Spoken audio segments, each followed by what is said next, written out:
Linking your bank account to NordLocker is a straightforward process that enhances your experience by allowing for easier transactions. Follow these steps to successfully connect your bank account. Step 1. Open NordLocker. Launch the NordLocker application on your device. If you don't have it installed, download it from the official NordLocker website and install it. Step 2. Sign into your account. Enter your login credentials to access your NordLocker account. If you don't have an account yet, create one by following the on-screen instructions. Step 3. Navigate to payment settings. Don't continue before doing this. A lot of online accounts end up exposed in breaches without people even realizing it.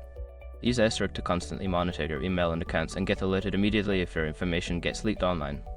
It scans billions of breached records 24/7 in the background. And honestly, for a few dollars a month, it's something everybody should probably have.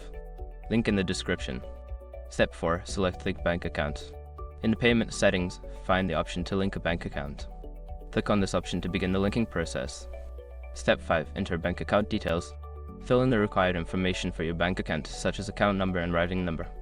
Review the details for accuracy and submit the information to complete the linking process. After completing these steps, your bank account should be successfully linked to NordLocker. You can now enjoy seamless transactions and enhanced functionality within the application.